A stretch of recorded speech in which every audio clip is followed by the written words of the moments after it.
Okay, welcome to the Arborist call for the 5th of September. We'll start off with core team updates, and then we'll move on to research and implementation updates. And then finally, we'll open up the floor for announcements and any discussion topics that people want to raise.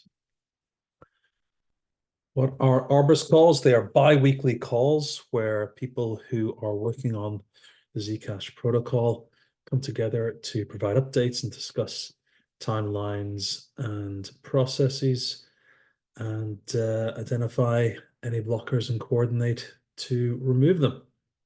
The idea of having these calls and updating, providing, uploading them to YouTube for people to view is to allow the wider Zcash community to have visibility into the sausage making process that is creating and improving the Zcash protocol. Anybody can join these calls. If you want to sign up and register to receive reminders, you can do so by pointing your browser at zcasharborist.org. And if you want to propose something to discuss, then just drop us an email at arboristcall@zfnd.org. Right, let's other ways to get involved. You can point your browser Zcash Community Grants to learn more about the ZCG Grants program, where you can apply for funding to do work to improve Zcash.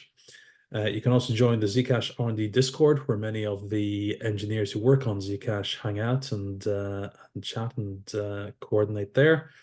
And there's the always exciting Zcash Community Forum, which is generally less technical discussion and also discussions of grant applications that have been submitted to ZCG.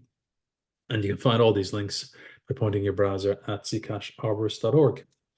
Right, let's start off with any updates related to NU6. I'll throw this open. I'm not sure whether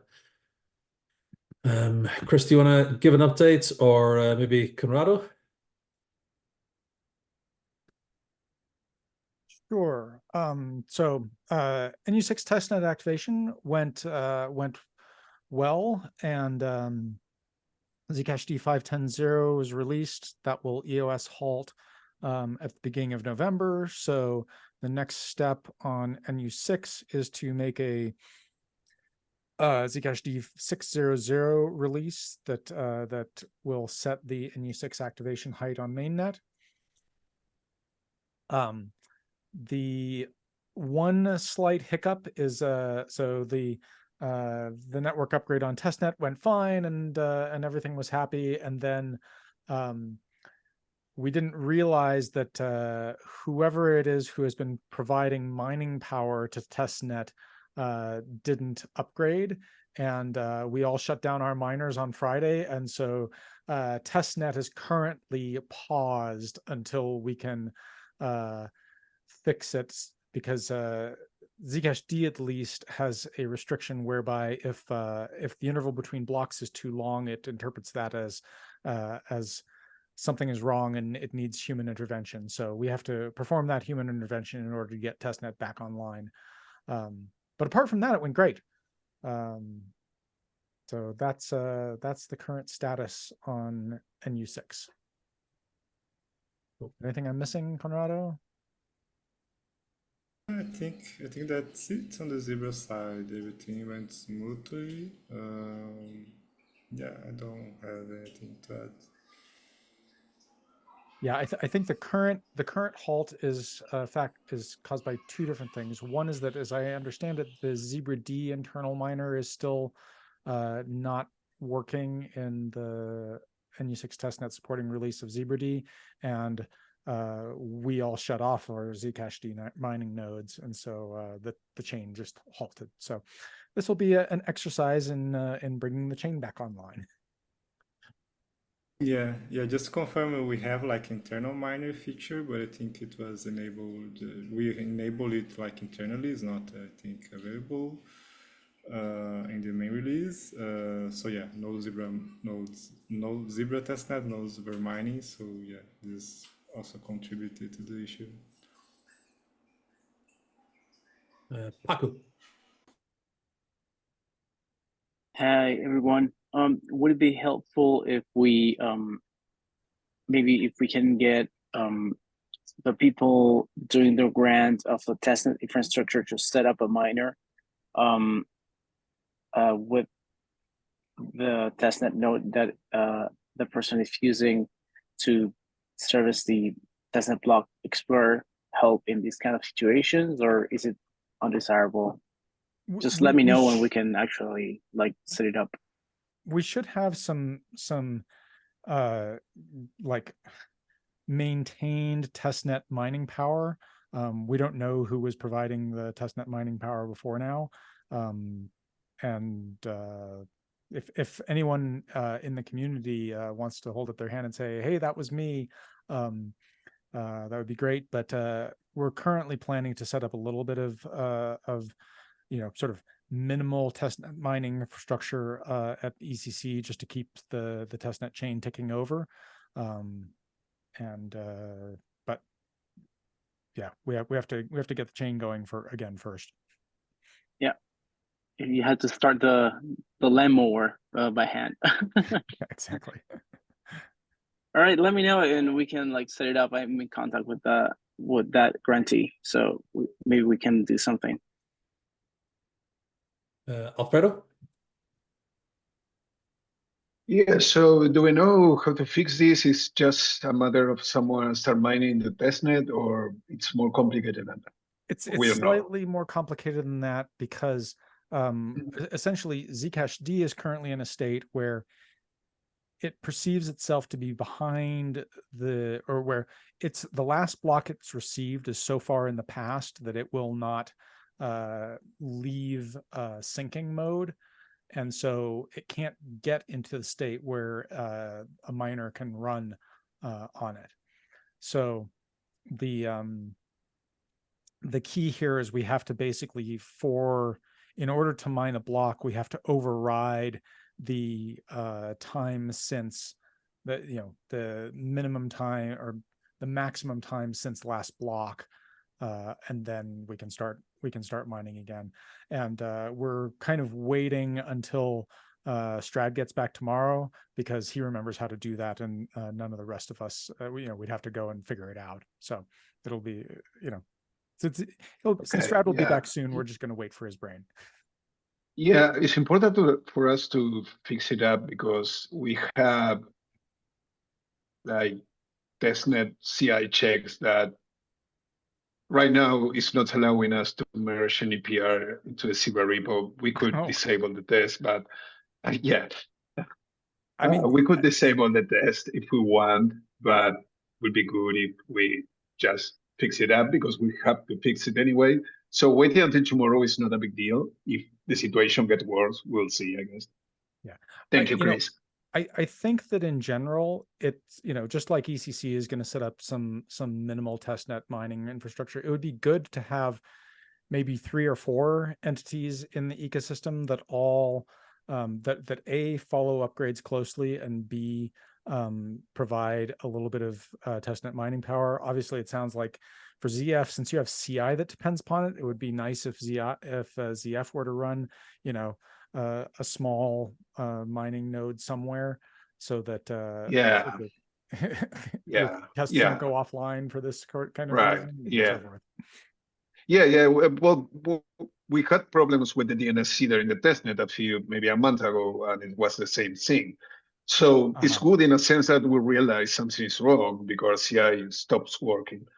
But yeah, I agree. We should have some minimal, and we have planned for that, but we don't have implemented it yet. So yeah, yeah, okay. Conrado? Yeah, just to mention that ZF is also planning on running some testnet roads like constantly. And it's a good reminder that we should also enable mining on them to help sort out this issue. Yeah, that's it. I think it was Michael Harms who was mining on testnet and then I was going to ask that same thing. sending the TAS to his faucet, and he ran into a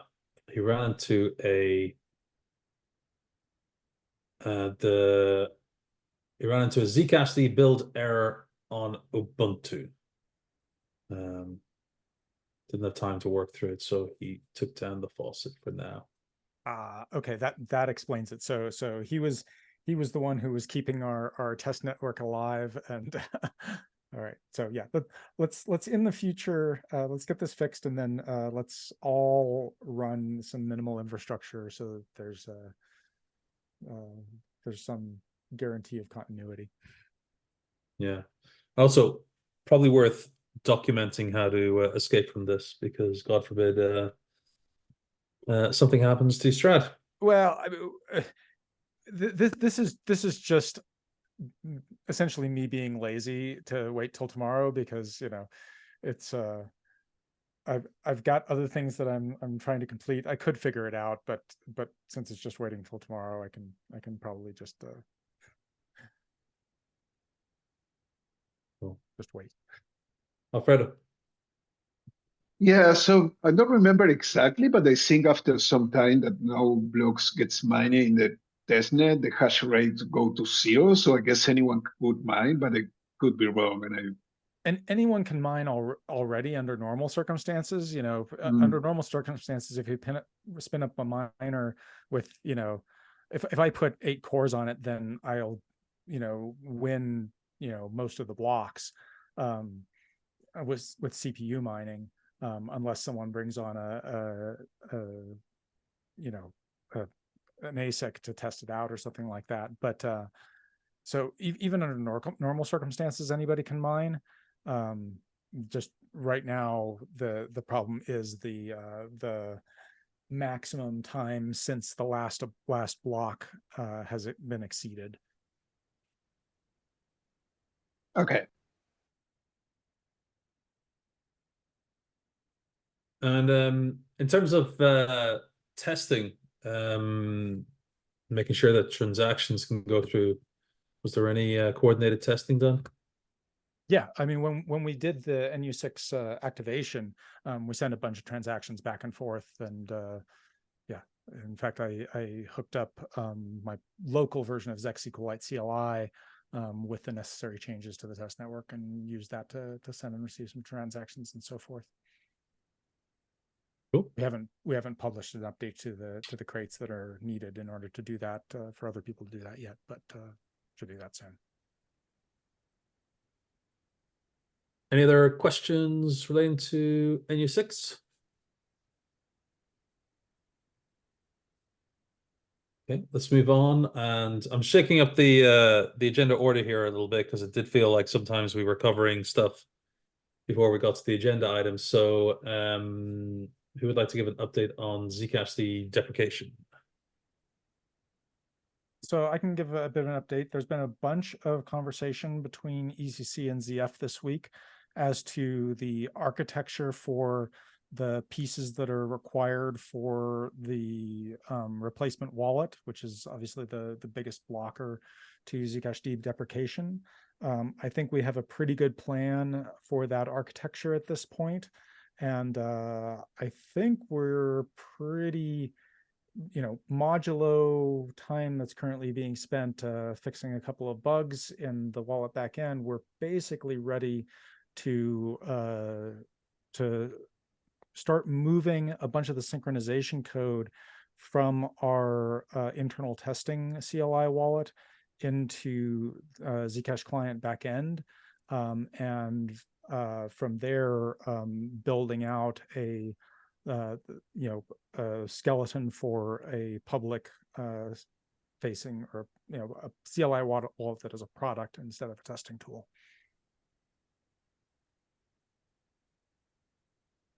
Paco? I think you have mentioned this already, but I forgot. Can anyone join those ECC CF meetings, or are like exclusive to the core devs? If you're Yes. interested in joining, ping Peely. We don't want to make them public, but Okay, cool. yeah, just Also, ping Peely.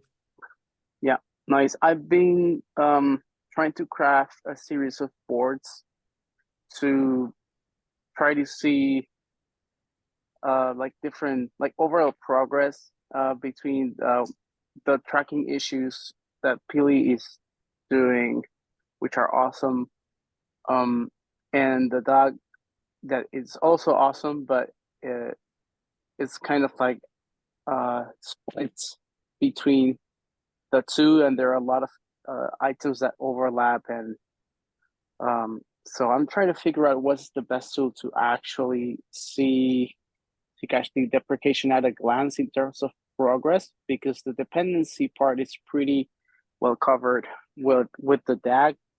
I don't know. I know that there's a PR for the CF DAG that it's there. So if it's blocked, maybe it requires some permissions or something, and I cannot help with that. But it would be awesome to have it, and then I'll be sharing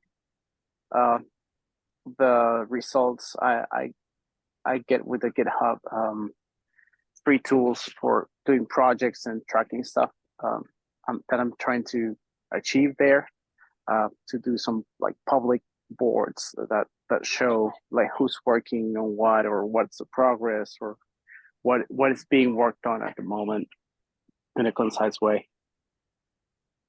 Yeah, I think Conrado can comment on the DAG.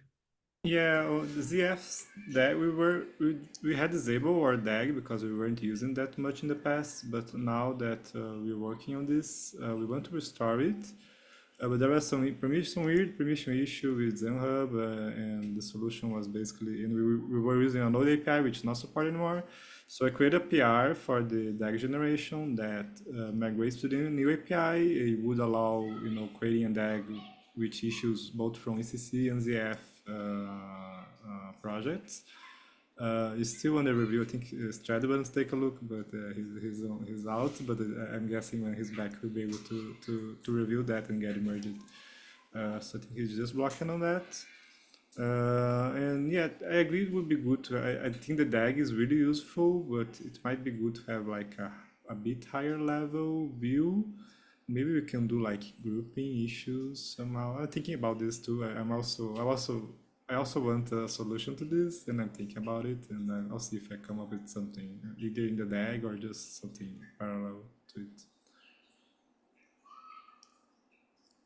Yeah, I think to date, the Zcash deprecation work has been internal to ZF and ECC, and there hasn't been, and as a result, the knowledge has been verbal conversations, and the sudden interest in contributing it, has exposed the fact that that some of the tracking issues and whatnot have got lists of issues that aren't necessarily up to date and don't reflect the latest discussions.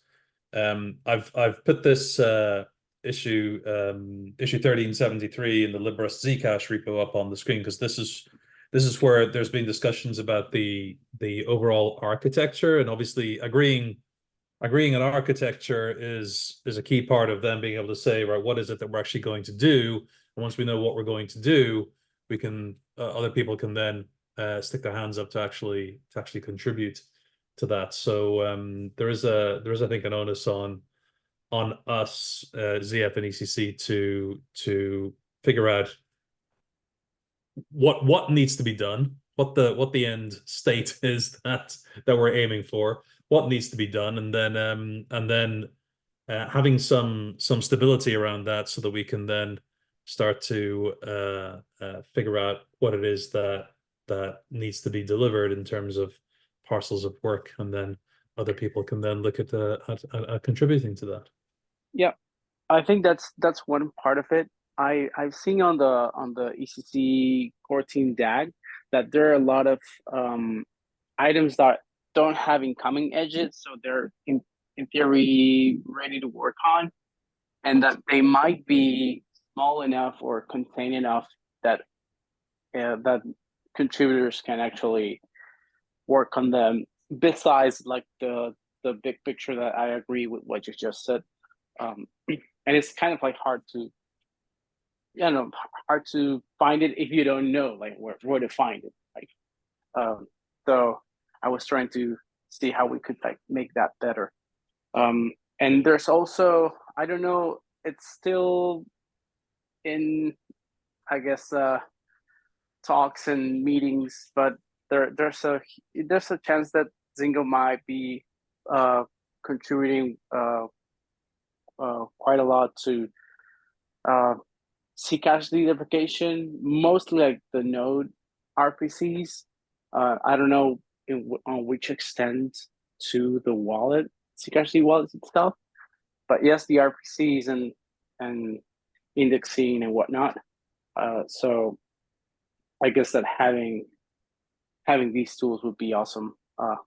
Still, I'm trying to figure out, as everybody, like, which is the best tool. Like, if you go to any tool, it would say, yeah, this is the best tool, you know, brochures. But yeah, so if anyone has ideas, or I don't know, some eureka moment, just like let me know. Now, just to share, so people understand what we're talking about in terms of a DAG. This is what this is the ECC DAG related to Zcash deprecation. You can click on these boxes, and you can see the actual issues that have been opened. So it's kind of like also illustrates the dependencies and where the, you know, what's required in which order to do things. Regarding Zingo Labs, they have revised their original grant proposal, and they have put together something which I believe was in consultation with you, Chris. Is that correct? I contributed to, or like talked about what I think is useful in terms of the architecture and the, you know, but I would say not just me. It was also ZF folks, Arya and Conrado contribute, and Alfredo's all contributed substantially to that discussion. And you know, also I expect that that, you know, something that's a little bit you know, awkward is that since Strad has been gone, I know that he also has opinions here, and so I'm hoping to, you know, get his refinement on some of these ideas when he's back next week. Hopefully it won't be just, oh my God, what have you all done? Yeah, I do think there needs to be some syncing up in terms of making sure that we're all on the same page. Yeah, I think in we're terms of working architecture towards a common vision. I think that right now ECC and ZF are pretty well aligned, and I think that vision has been communicated to Zynga Labs relatively effectively. But I think, you know, there's probably some additional massaging of their proposal that will be needed before it's final. Yeah. I'm a strong believer in making sure that things are written down, and that there is clarity around a shared understanding, because the biggest problem with communication is the assumption that it has happened. And if one person understands that the plan is to do one thing and the other person believes that it's to do another thing, then that can lead to a lot of wasted effort and confusion, and often friction. Yeah. So you know, I hope that that in a relatively near future, the way that that we can get more perfect alignment on this is is having some of the pieces that are required, like this skeleton of a CLI wallet, that people can actually start, playing with, implementing against, and that's really where we're going to be certain of all of the pieces fitting together correctly. So yeah, it's going to be an incremental process, but we have all of the pieces right now. I believe that we need to start that. So so with regards to and one of the other factors here is that ZCG are in the position of having to evaluate this grant proposal, and they obviously want to have some confidence that it A, delivers value, and B, is aligned with what is planned between ZF and ECC. So are there any opinions on what the best way of doing that is? Is it a case of getting everybody onto the same meeting and being able to have a conversation? Well, I would say we've had a few of those conversations. I think that with the updated proposal that we've seen, that we need to, it still needs refinement, essentially, is where where I'm at. So okay, yeah, a bunch of those meetings that kind of already happened, maybe in a more grassroots kind of way. I guess that if CCG considers it, since them are the ones that will evaluate and have the final call on the grant, probably is their part to say if they want such a meeting. I think it would be good to have it. Probably. Yeah, I mean, so. Yeah.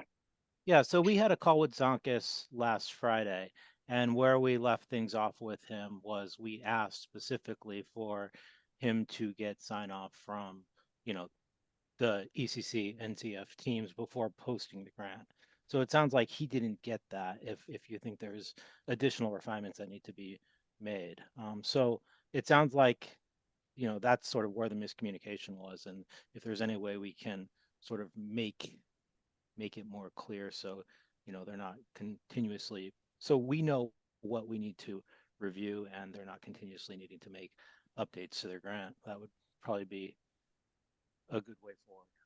And if it's achieved through another call, like with a couple folks from ECC, ZF, and ZCG, then I think we're open to that. Yeah, I mean, part of it is just time, right? So I did get access to the architecture diagrams, but I'm there's only so much that boxes and arrows can convey, and there's also only so much time that I've had aside from the other pieces that I'm working on a day-to-day basis to provide that evaluation.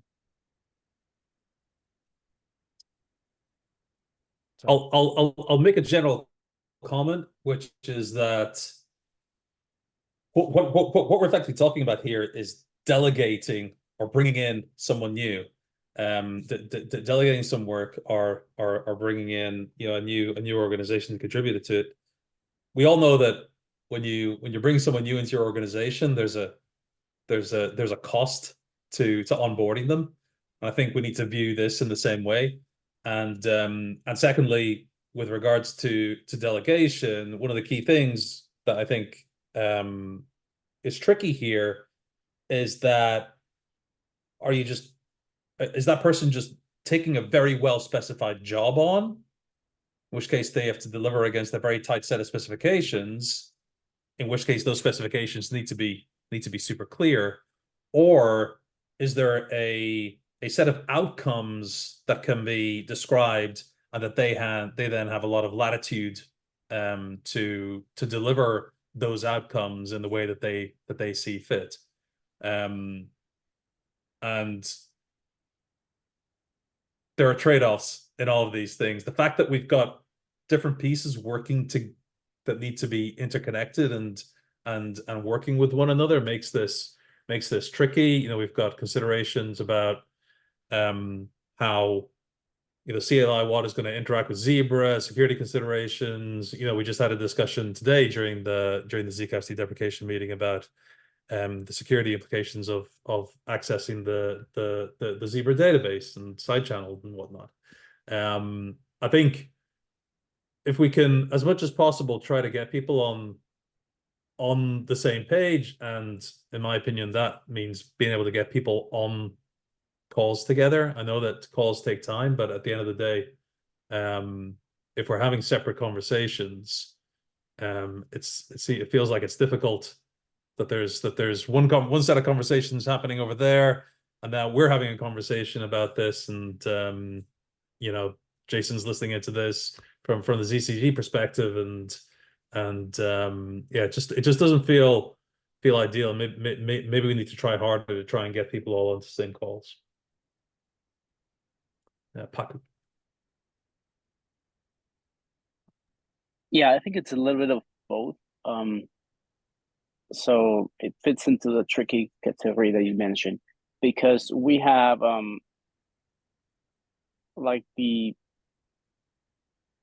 we can delegate implementation details to the Zynga folks.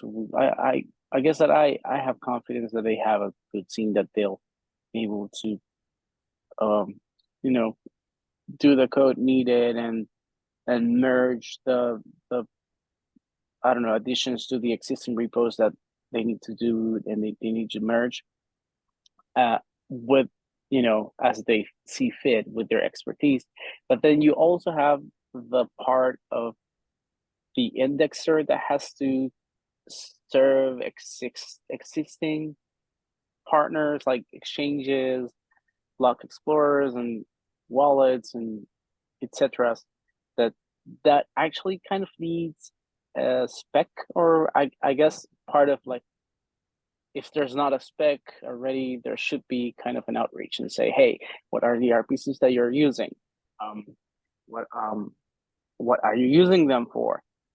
What are the pieces of those RPCs that you're actually using, which are those that are not? For example, I recall there was some RPC, I forgot the name, but I said, hey, we should port this 1-to-1, and then Chris said, hey, no, that's actually an RPC that was done because a side effect that we had to mitigate, and if we had to do something new, we wouldn't actually do that again. So there are a lot of those kind of things and degrees that do have to be specified. So there's a little bit of salt and pepper, I guess.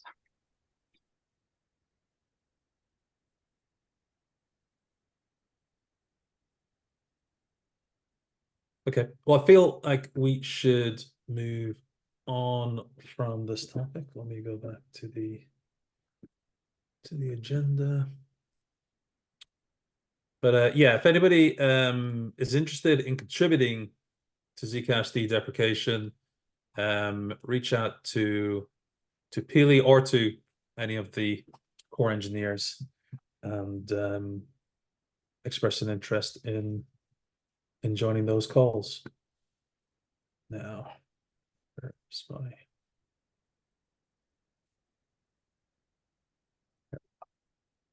Okay, any other questions or points on this? Okay, let's move on and let's hear from ECC. All right, so I guess you've all heard a fair amount from me thus far. So aside from NU6, the primary things that we've been working on are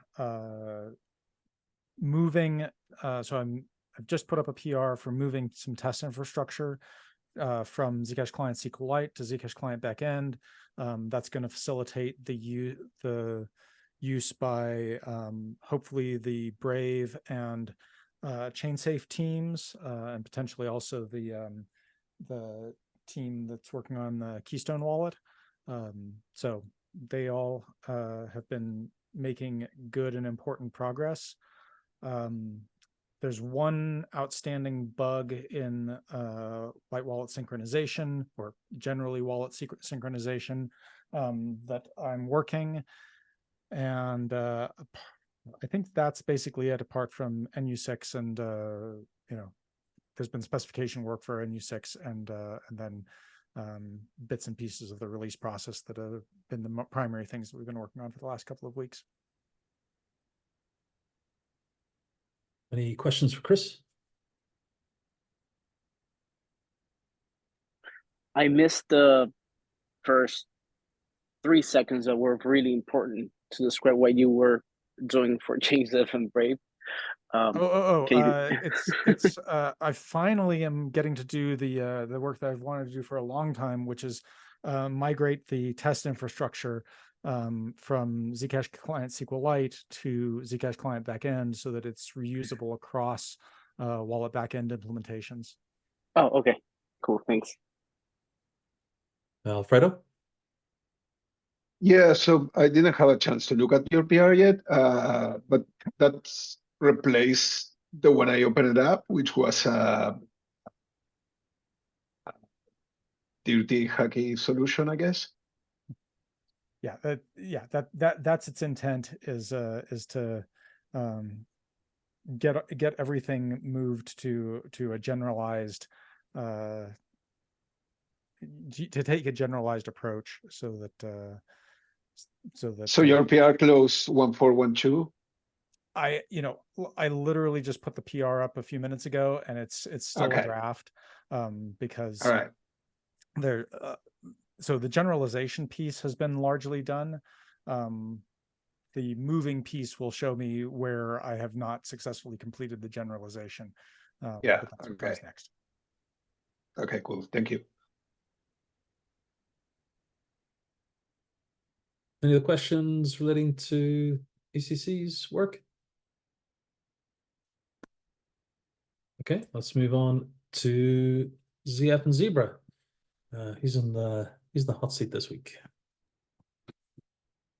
Yeah, that's can be me. So from the last Arborist call, have some notes here. Yeah, so most of the things we already mentioned them, but anyways, we work in the private testnet for NU6 with the ECC. We upgraded all the ECC dependencies Zebra has to the last version of them. We added the activation heights and all that, and to finally release Zebra 1.9.0, which is the one that has the testnet activation height. So after that went over and NU6 activated the testnet, we made several cleanups. We fixed some panics in the state for an edge case we wanted to fix since a while. Some minor cleanups after the network upgrade. Then Gustavo made some improvements and security fixes to our CI. With the release, we realized that there were some issues with the Docker images, fixed that. Finally, this week, I am personally working on moving the Zcash Python RPC test to work with Zebra. So to do this, we currently added 2 new RPC methods that only works in direct test mode that are needed for this test. These RPC methods are the stop RPC method, which actually shut down the node, and the generate RPC method that mines block immediately. So with those two, we are in a pretty good position to start the version of the test. Finally, as we mentioned already, we are in a lot of discussions and planning related to the Zcash deprecation and the indexer service process and that. So yeah, I guess that's kind of hitting the Zebra for the last 2 weeks or so. Don't forget the audit. Forget what, sorry? The audit. Oh, yeah, that's correct. So I think it was Saria who had a kickoff meeting for the audit of the NU6. Yeah, that was in the last 2 weeks for sure. I'm not really sure about the status of that because I wasn't in the meeting. I'm not sure if Aria is here. Maybe you want to comment something out about that. Yeah, we just gave them just that needs to be audited. It seems to be progress based on the questions that the auditors are asking. Also, I may have missed this, but if the send raw transaction method wasn't mentioned, that is now returning verification errors as well. So if Han sees this, please test it and give feedback on what that error was. Yeah, I forgot to add that. Thank you.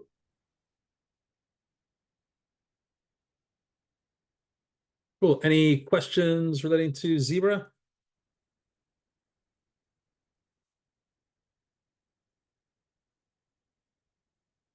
Okay, let's move on. And any updates regarding the Zcash Sustainability Fund? No updates this week. We'll have an update on the 19th. No, no is a perfectly acceptable answer. Because sometimes there's just nothing to update on. Any updates on trailing finality? Yes. I'll repost the link to the document of desirable qualities. So since the last time, we got some feedback on the desirable qualities from Josh Swihart and Dara Emma in the form of comments in the doc. And we had a meeting with Chris Goes and Nate Wilcox. And so we've updated the list of desirable qualities, and everyone is more than welcome to review this and point out missing desirable qualities or trade-offs between desirable qualities. We've also done a little more thinking about specifically what deployment, what the next step is going to be on implementation. Real quick, I can't really conveniently screen share, but I'll just read off a couple of things to y'all real quick. You can see that since the last time, we fleshed out what privacy means in the context of staking, the desirable qualities for privacy. This is just my first stab at it, so have a look at what it means in terms of to an end user who wants to stake, who wants to run a validator and or stake. What does privacy and security mean to them? We clarified in my mind and in this document that a very important kind of security is that if you delegate your ZEC, can the validator you're delegating to steal it or not? That has big implications for implementation.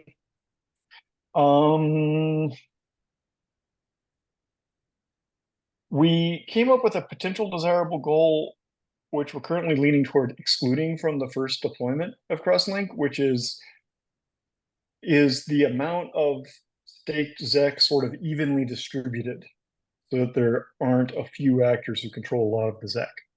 And there's a couple of reasons we currently have written down as reasons to exclude this from the desirable, from the scope of the first deployment.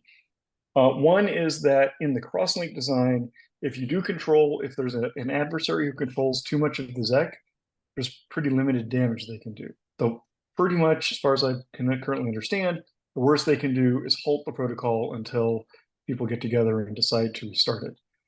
So I listened with interest at the process of restarting the testnet. But anyway, and the other is that we can't really fix that in the protocol. Like if market mechanisms and a bunch of individual people's individual decisions are going to concentrate ZEC, the protocol probably can't help very much or improve that very much. So that one is highlighted in pink at the moment, meaning that I'm leaning toward adding it to the excluded from first release list. There might be a couple other changes. Okay, so please review and please either comment on the Google Doc or hit me up somehow. Oh, and we're hiring. Hit up Jason if you know anyone who wants to implement this, which is going to be really fun. Now, the conversation with Nate and Chris was super interesting, and I have a couple notes I want to share with you guys to get your feedback. One is this major strategic fork in the road between reuse something versus implement our own thing. And the something can be the economic architectural design of like, how does delegation work and what kind of rewards and penalties and stuff like that. And it can also mean the implementation.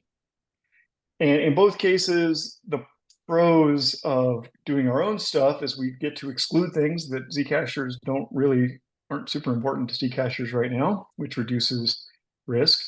And we get to make sure we include things that are super important to Zcashers right now, even if they're not included in the other thing that we're trying to crib from. And we get to use our own team and quality control processes, and security audits and unit testing and all that. And the pros of reusing someone else's design and or implementation reduces time to market and risk and cost. It reduces ego involvement by us, so that reduces time to market and the potential for social friction because it's not our baby. And then we get to reuse the quality controls from upstream. Like if they did security audits and they had review processes, and if they've deployed on mainnet and we've learned from the experience of real money being at risk on that system, that's all beneficial.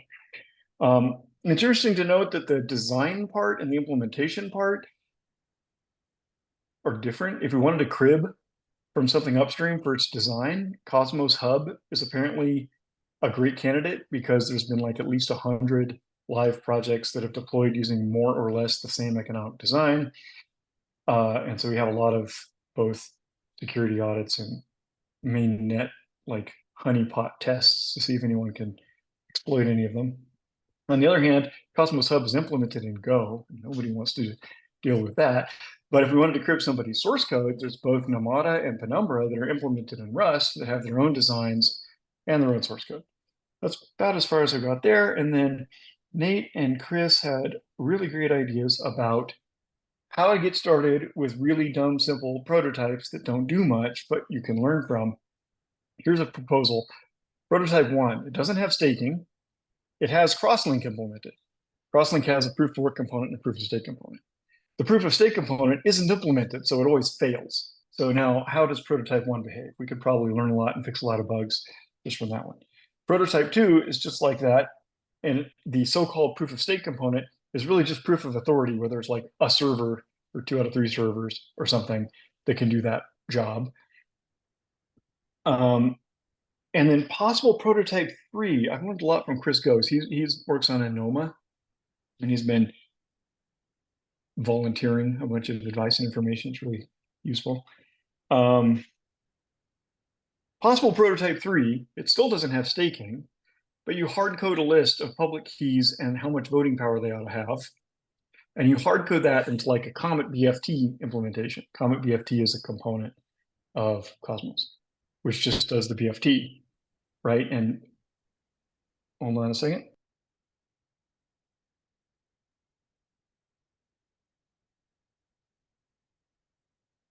Did he just drop?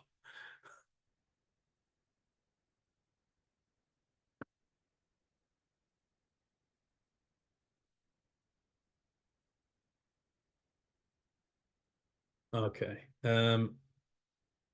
Let's I'm sure he'll be back in 2 seconds.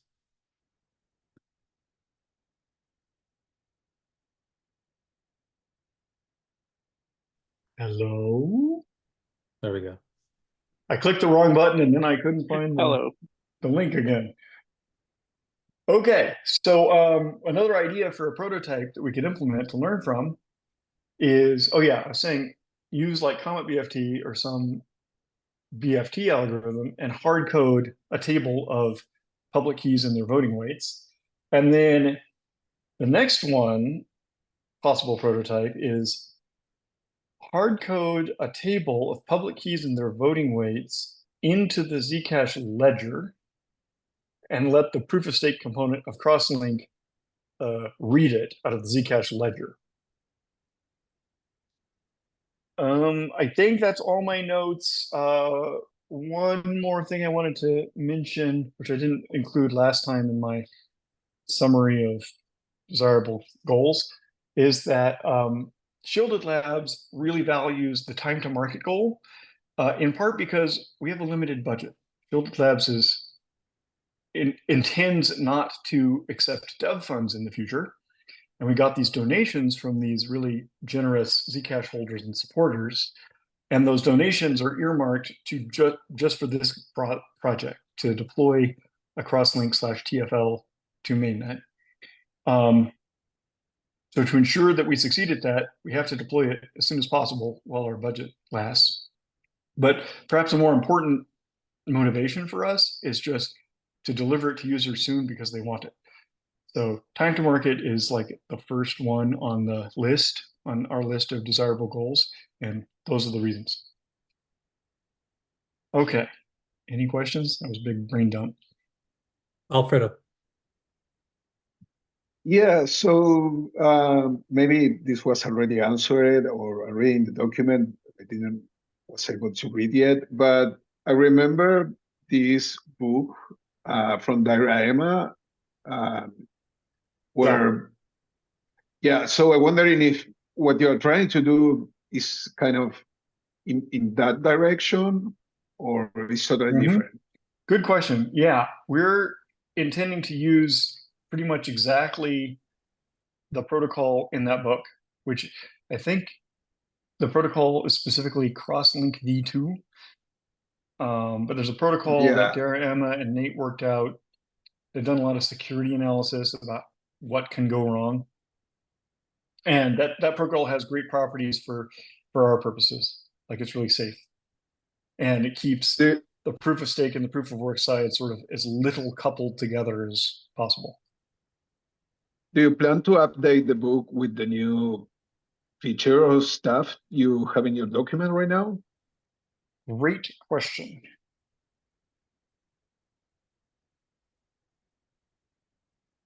I don't know. Maybe okay. Talk to Dara, or I'll ask Nate, since he's also an author of the book. Yeah, I guess it would be good to continue there if that is possible, but yeah. Totally. That's a great question. I've written it down. Cool. Thank you.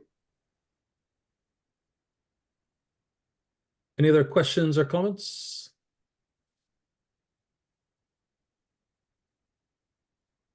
Okay, moving on to Frost. I'm guessing it's Conrado. Yeah. Yeah, so things are a bit slow because we're busy with Unisix and people on PTO also, but we've been mostly working on adding encryption authentication to the Frost server, which is a thing we are creating to help people use Frost, which makes it easier to wallets talk to each other. And now I'm working not exactly on that, but on contact management, because to authenticate, you need other people's public keys and you need a way to export and import contacts. It's kind of PGP, but very simplified. So yeah, we're working on that.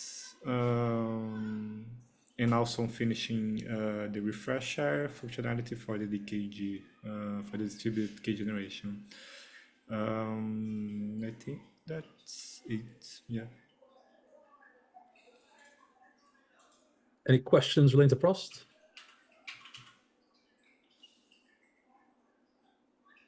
Any progress on the zip? Oh, good question. I need to... There were some comments added to it that I need to address, which is related to how we generate the randomizer, which is a specific thing that it needs to happen. So there Emma made a suggestion, which is great. So I need to update it with that. And the other missing thing is, finishing the specification how to generate the whole Zcash wallet, because Frost creates the span is represents the spanning key, which is just one key from many keys necessary for using Zcash. And I had a couple suggestions on how to generate the rest, and we need to review it and see if people, if you're interested in that, please take a look if you have any feedback.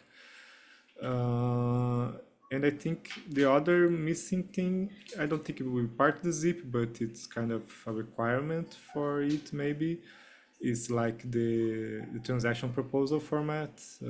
There's a name for it that I forgot, but I think the Keystone wallet thing is going to work on that, but this is also needed for Frost, so I am also interested in it. I made a couple of comments on that. There's an issue about it, and I'm just brainstorming some ideas on how to do it, and then I need to resume work on that. But I guess probably the Keystone folks will also work on that. Yes. Okay. Any other questions or comments?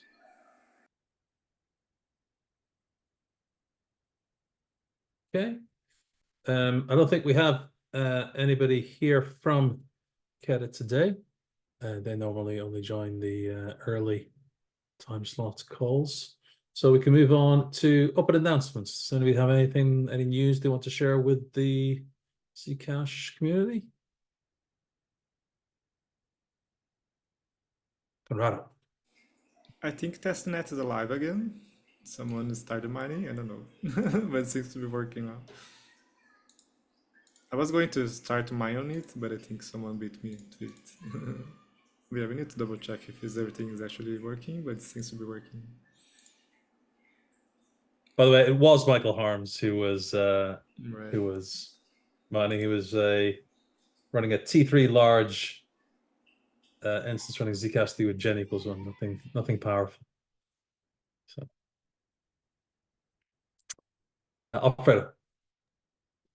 Yeah, I opened an issue today in Zebra to keep track of that. And I just added a comment a few minutes ago that we are going to be waiting for Strat tomorrow to resume the testnet. But if you have any updates and if it is working, if you can please post a comment, would be great. So if everything is working, we just close the issue, I guess. I think it would be good to also document the process on how to do it, as it seems Strat is the only one who has the knowledge. But yeah. Is Arya about to tell us how testnet got restarted?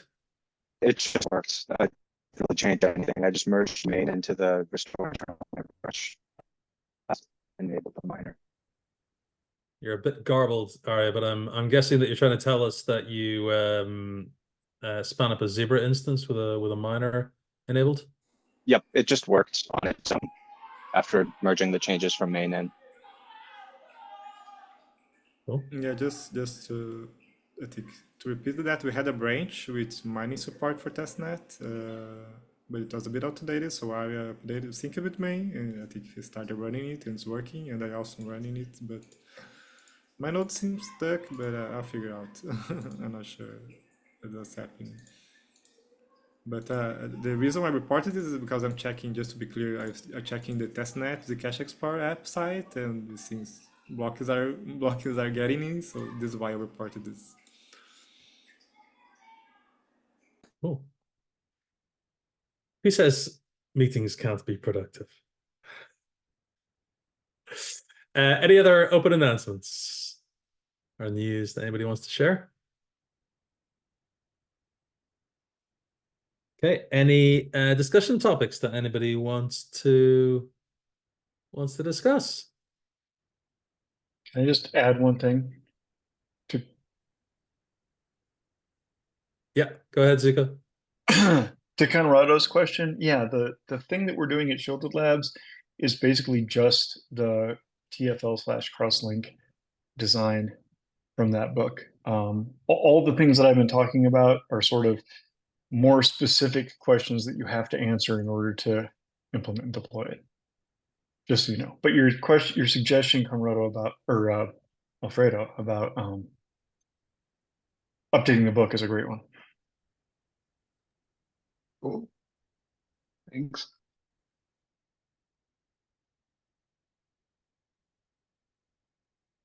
It feels like we've had 3 mentions of documentation. First of all, documenting our architecture for the new CLI wallet.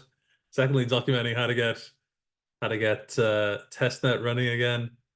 And now this kind of making sure that design considerations are documented. Any other topics that anybody wants to raise for discussion? We have to document that we need to document that. Document. I have to document the fact that we need to document that we need to document that. Okay, let's wrap it up there. Thank you all. The next Arborist call will be in 2 weeks in the earlier time slot. So I look forward to seeing you all then. Okay, see you then. Good night. Bye, everyone. Good morning, good Good night. day, good afternoon, wherever you are. See you. Bye. Bye, everyone.